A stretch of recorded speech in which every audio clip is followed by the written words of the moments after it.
Warhammer 40,000 is set in a very grim, dark future setting in the 41st millennium. Basically, mankind is surrounded by this immense alien horde that's bent on its utter destruction. It has all the elements of really traditional fantasy, like orcs and that kind of stuff, but it's set far in the future where they all have guns. We really have taken the IP to heart. Relic has a strong history of working with the GW Warhammer 40,000 IP. We love that IP, and we don't want to sell short any of the action and the violence.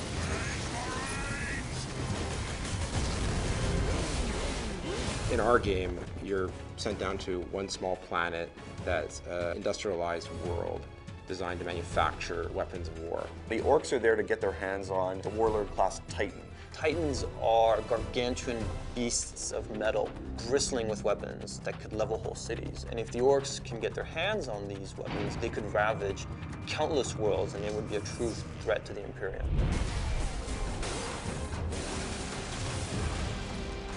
Space Marines started out as human beings, but they go through a rigorous process of training and physical transformation that really elevates them into almost demigods. Their bodies actually are implanted with new organs. Their strength is multiplied, their resistance is multiplied.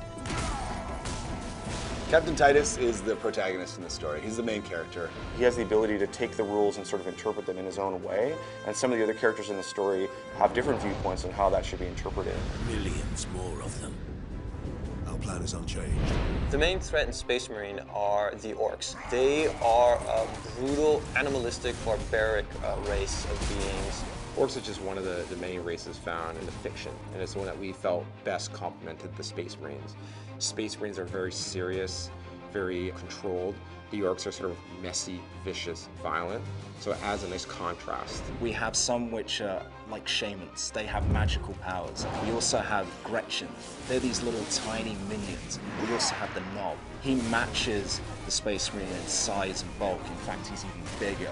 In Space Marine, there are other shadowy forces that are sort of lurking in the background, and Titus and the player will have to confront those if they are able to save the Forge world. Space Marine has such an interesting, compelling setting. It goes all the way from the aesthetic, the architecture with this sort of futuristic Gothic feeling, the epic scale of everything. Everything is immense, everything is larger than life. There's a sort of a beauty in the world, there's also so much darkness and death and destruction, and those contrasts create such an interesting sort of canvas for us to paint on.